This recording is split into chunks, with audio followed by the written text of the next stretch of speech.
Trevor, the traction engine, enjoyed living in the vicarage orchard. Edward came to see him every day, but sometimes Trevor didn't have enough work to do. "I do like to keep busy all the time," he sighed one day. "And I do like company, especially children's company." "Cheer up," smiled Edward. "Sir Topham Hatt has work for you at his new harbour. I'm to take you to meet Thomas today." "Ah!" exclaimed Trevor happily. "A harbour! The seaside! Children! That will be lovely!"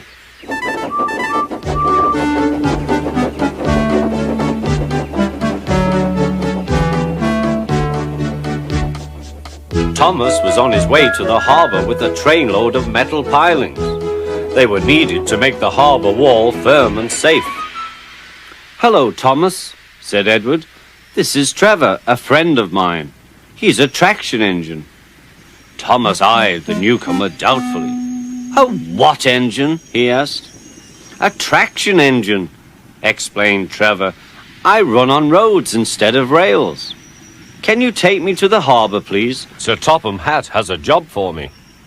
"Yes, of course," replied Thomas, but he was still puzzled.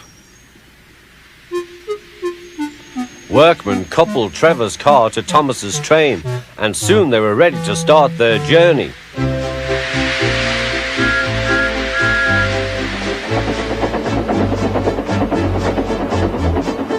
"I'm glad Sir Topham Hatt needs me," called Trevor.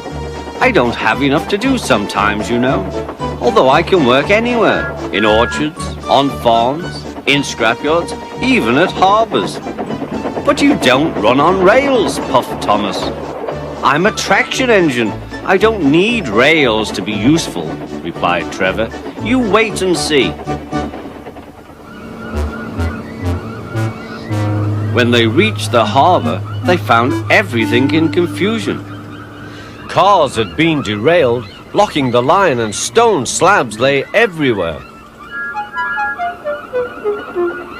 "We must get these pilings past," said Thomas's driver. "They are essential.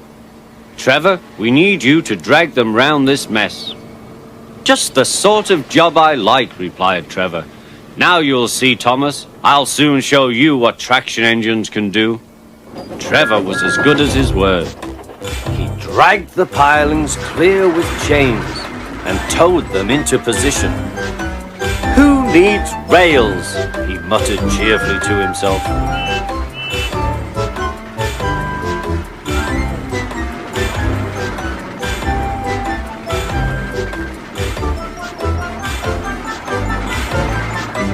Later, Thomas brought Annie and Clarabel to visit him.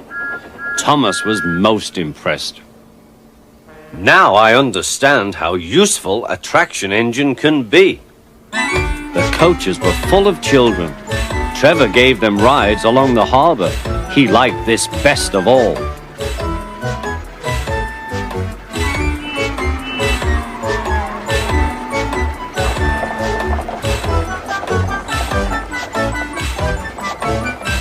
"He's very kind," said Annie. "He reminds me of Thomas," added Clarabel. Everyone was sorry when it was time for Trevor to go. Thomas pulled him to the junction. A small tear came into Trevor's eye. Thomas pretended not to see. He whistled gaily to make Trevor happy. "I'll come and see you if I can," he promised. "The vicar will look after you, and there's plenty of work for you now at the orchard. But we may need you again at the harbour someday." "That would be wonderful," said Trevor. That evening, Trevor stood remembering his new friend Thomas, the harbour, and most of all, the children. Then he went happily to sleep in the shed at the bottom of the orchard.